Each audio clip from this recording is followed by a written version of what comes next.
Hi year ones, it's Mrs. Sweeney again for another wonderful lesson of maths. It is Thursday the 11th, that means tomorrow is Friday, and we are so close to touching that weekend and that wonderful week off called half term. So we're not too far away, guys. You have come this far and you have used some amazing maths learning so far with your maths heads on. So please keep on trying, don't give up. We're really close to seeing a restful week ahead. Okay, with your maths heads on, I hope you've got your resources for today. Today you will need, first of all, a maths brain, which I'm sure all of you have, your learning partner. You will need some objects, I would say some crayons or pens, not to write with or draw with, but to actually count with. And you might want to use some pots, like a bowl, two cereal bowls, or even if it's like a basket, if you've got a basket at home lying around, a couple of baskets. But if you haven't got a couple of baskets, two plates or two bowls would be absolutely fine. Now it'll all come clear as we start our learning. This is to help representing a few things that we encounter in our lessons today. Okay, when you're ready, so am I.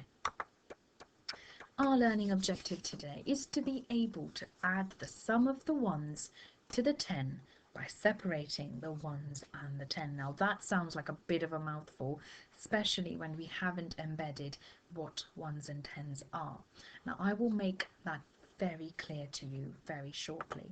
Now, if you have a two-digit number, say I've got 15, okay, now we know that the 1 in the 15 is not just a normal 1, it actually represents a 10.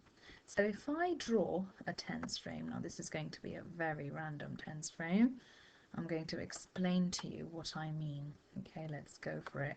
Very wonky tens frame. 2, 4, 6, 8, 10. So there's my tens frame that I've very quickly drawn to explain what tens and ones are. So in your 15 you have got 10 all filled up. Oh hello, and you've got 5 left over.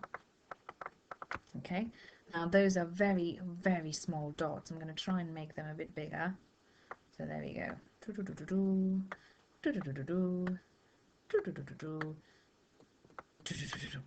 So you've got 1 tens frame and you've got 5 left over.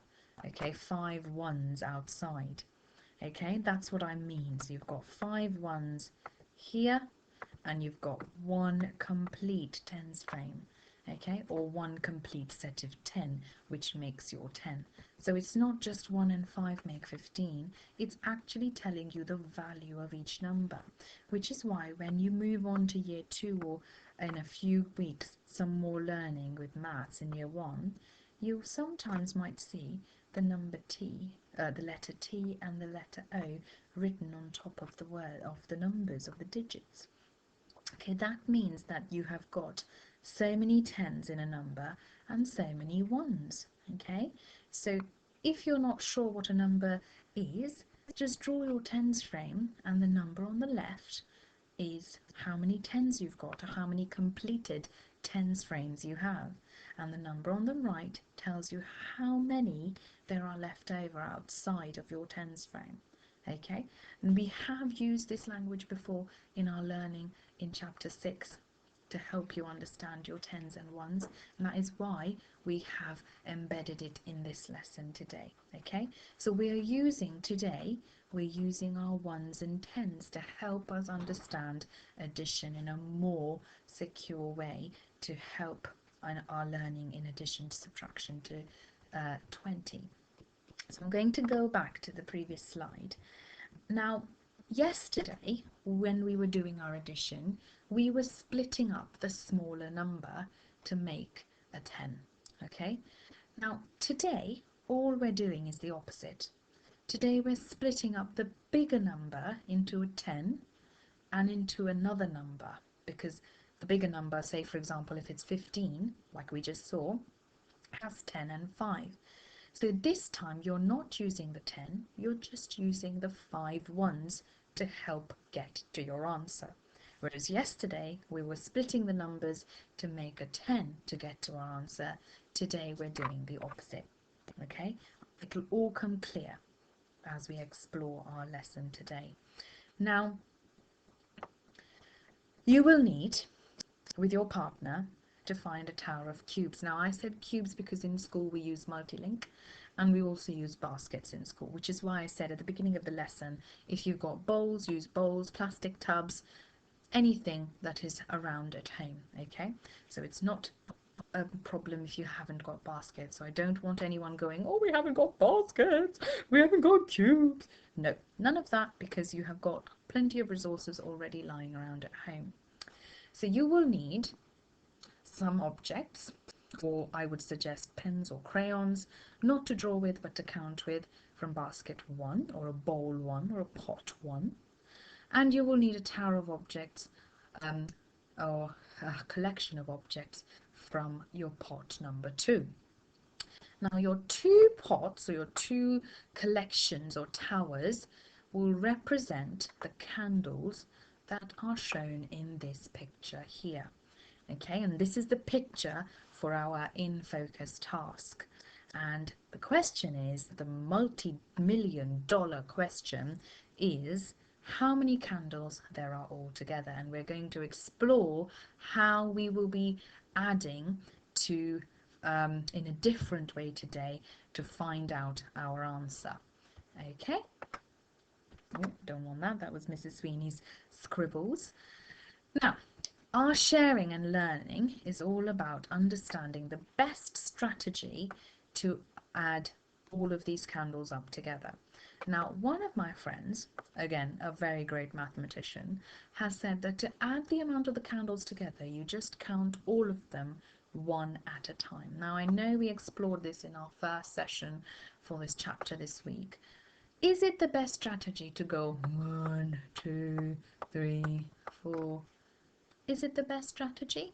It is a strategy, but is it the best one? Is it the most efficient one?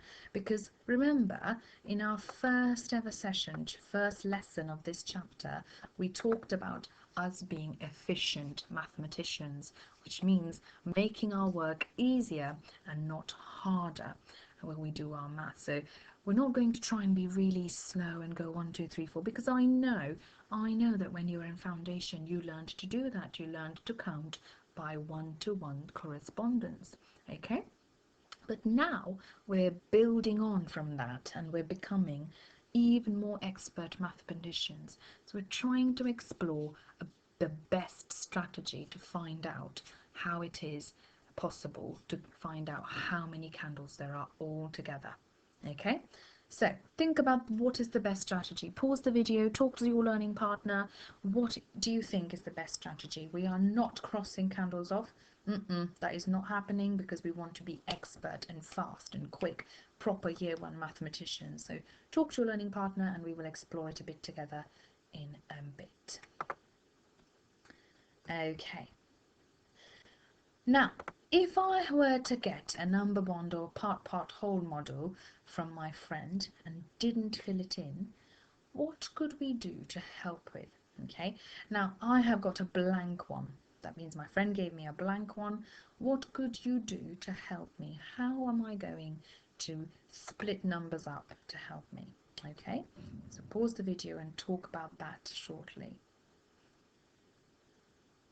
Okay. So here we are.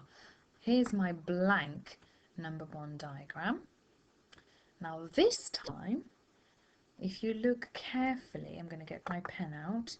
I've got 12 altogether, and it's splitting up my 12. So I'm going to draw my 12, write my 12 as my whole, and it's splitting up my 12, so which is the biggest number in my number sentence, into 10 and 2. This time it's not using the 10 because I need my 10 to stay where it is. This time it's using the ones number. Okay, remember we talked about place value at tens and ones.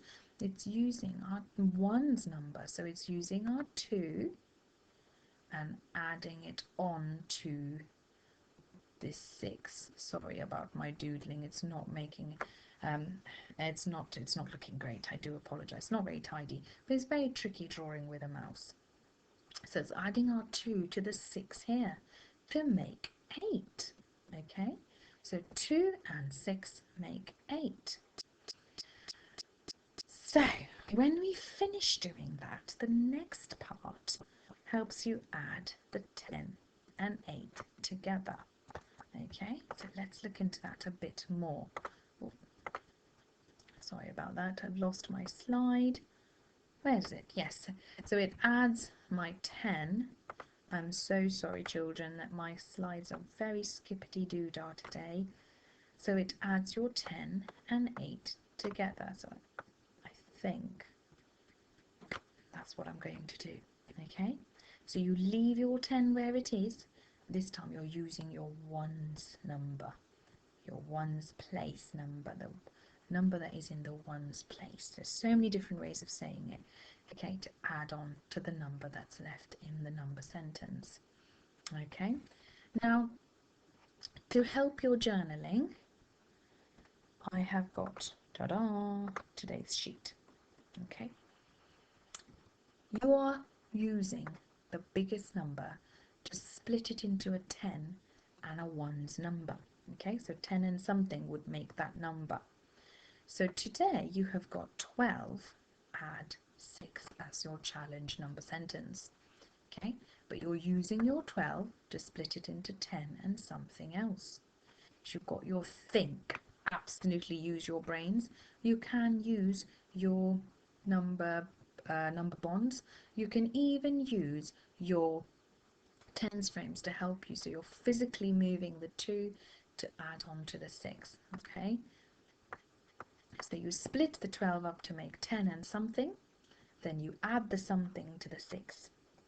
So your number sentence would be 6 add something equals, you tell me what it is, and then you've got your 10, which you're adding to the answer you get here to find out your end result. And then you're going to write as you would show off as great mathematicians to tell me how many candles there are. So use your crayons, use your tens frames and your part-whole model to split up those numbers all together and find out how you're going to join it. So you're splitting up your 12 to make 10 and 2, you're joining your 2 to the 6 to make 8, and then you're adding your 8 onto your 10. Okay, so this is kind of the reverse of what we were doing yesterday. Not reverse, but the opposite of what we were doing yesterday. So yesterday we were just doing adding our 10 to the other number in our number sentence, but this time we're not using our 10, we're using our ones number. Okay, so hopefully that makes sense. So that is today's worksheet. After that, I have got some activity time for you.